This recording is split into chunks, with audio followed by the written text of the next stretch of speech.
Salut, c'est Elliot et bienvenue dans cette nouvelle vidéo qui fait partie de la série de vidéos performance mensuelle où je partage avec toi mes performances de trading sur le marché du Forex. Alors c'est d'ailleurs la première vidéo de 2023. Je ne savais pas si je devais continuer cette série de vidéos, donc je t'ai demandé sur mon Telegram gratuit. D'ailleurs le lien est dans la description, je te donne énormément de valeurs, de questions, etc. Mais bref, je vous ai demandé si je devais continuer cette série de vidéos et quasi à l'unanimité, vous avez voulu que je continue cette série de vidéos, même si en termes de statistiques, ce sont des vidéos qui ne marchent pas vraiment. Donc avant qu'on aille sur le vif du sujet, si tu aimerais que je continue à faire ce type de vidéo, n'oublie pas, ça me motiverait à continuer, de mettre un like et de laisser en commentaire le fait que tu aimerais que je continue à faire ces vidéos. Alors on est évidemment sur le premier mois de 2023, le premier mois de trading, de Q1, page blanche, ce que tu veux. Et j'ai commencé à trader en janvier un petit peu tard. C'est-à-dire que pendant les fêtes, je n'ai pas tradé et j'ai repris à trader, je crois que c'était le 7 ou le 8. En fait, j'ai laissé la première semaine où il y avait le nouvel an, etc. où je n'ai pas tradé. Puis j'ai repris à trader quand les volumes sont revenus. Ok. Maintenant, que dire sur le mois de janvier avant qu'on regarde en termes de statistiques mes performances? Alors honnêtement, le mois de janvier, un mois que j'ai trouvé personnellement assez compliqué à trader. On a eu pas mal d'événements économiques, mais des événements économiques avec beaucoup d'incertitudes de manière générale. Et personnellement, ma manière de trader, c'est j'essaie toujours de réduire mon nombre de trades tout en augmentant mon espérance. Ok, donc augmenter mes profits par trade, mais réduire mon nombre de trades. Personnellement, je sais que c'est ça qui me permet d'améliorer. Faut bien que tu comprennes, ça je te l'ai déjà dit, mais que tes performances annuelles, quarterly, mensuelles, ce que tu veux, c'est la somme de tous tes trades gagnants, mais aussi la somme de tous tes trades perdants. Donc tous les trades que tu décides de ne pas prendre et que tu donc évites une perte, ça rentre dans ta performance. Ok. Donc pour le mois de janvier, honnêtement, j'ai pas pris beaucoup de trades et la performance du mois de janvier est pas incroyable, on va dire, c'est pas le début d'année que j'espérais, mais bon, on est toujours dans le vert et ça c'est le plus important. Donc regardons ça ensemble. Alors janvier 2023, nombre de trades, seulement 5 trades, 5 positions. J'ai aucun trade en cours parce qu'au moment où je fais cette vidéo, on est le 2 février. J'ai eu 2 trades perdants, 3 trades gagnants, donc mon hit rate est à 60%, ça c'est très bien. Donc ma perte moyenne est de -1 R, c'est-à-dire que les 2 pertes que j'ai pu prendre en janvier, ce sont des pertes pleines, ok, où j'ai perdu mon risque en entier. Je le rappelle, mais quand on utilise un facteur R, donc -1 R, c'est en gros fois ton risque. R, c'est ton facteur de risque, d'accord?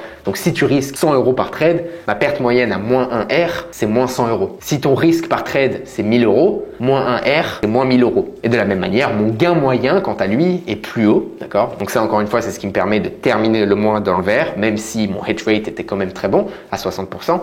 Mon gain moyen, lui, est de plus 1,60 R. Donc encore une fois, facteur R, si je risque 100 €, mon gain moyen est de 160 €. D'accord? Drawdown maximum, on est à -1 R, hein, évidemment, j'ai pas eu beaucoup de pertes. Et profit total, je finis à plus 2,81 R. Ok, donc fois 2,81 mon risque. Ce qui, bon, si je regarde l'année dernière, les années d'avant, bref, mon track record de manière générale, c'est pas énorme. Mais bon, voilà, comme je t'ai dit, pas le début d'année que j'espérais, mais je finis dans le vert et c'est le plus important. D'accord? Bon, maintenant, quand on regarde pour l'année, bon, comme tu vois, il n'y a pas beaucoup de data. Et en plus, comme je t'ai expliqué, on est le 2 février. Donc, ma performance du mois de janvier s'arrête littéralement ici. Comme je t'ai dit, j'ai eu les 2 pertes. Et après, le 6e trade, le 7e et le 8e, c'est déjà février. Donc, c'est des positions que j'ai clôturées aujourd'hui et hier. D'accord? Donc littéralement mes performances de janvier s'arrêtent juste ici, d'accord? Et donc comme tu peux voir, on va dire que ça a commencé pas très bien et c'est juste que j'ai eu 2 trades gagnants à la suite qui m'ont finalement permis de terminer le mois dans le vert à 2,81 R. Donc comme je t'ai dit, par rapport à mes moyennes, pas incroyable, je suis quand même content d'être dans le vert, mais ça te montre aussi que même un trader qui fait ça à temps plein n'a pas un hit rate de 99%, comme tu vas voir plein de personnes qui ont des signaux te faire miroiter, et ne va pas non plus faire du 50% par mois. D'accord? D'ailleurs, si on compare, ce mois-ci, enfin le mois précédent, donc le mois de janvier, en termes de pourcentage pur, performance, j'ai fait plus sur mes comptes d'investissement long terme que sur mes comptes de trading, donc de gestion active. Où là, donc comme je t'ai dit, j'ai fait 2,81 R. Et si on va voir, donc ça c'est un de mes comptes d'investissement passif. Comme tu sais, les equities, donc les actions américaines, ont pris énormément de valeur en janvier. Je crois qu'on est à plus de 8% pour janvier, donc une très belle performance. Et donc moi, je suis à, comme tu peux voir, 11,5% pour le mois de janvier. Comme tu vois, il y a marqué year to date. Bon, ça prend en compte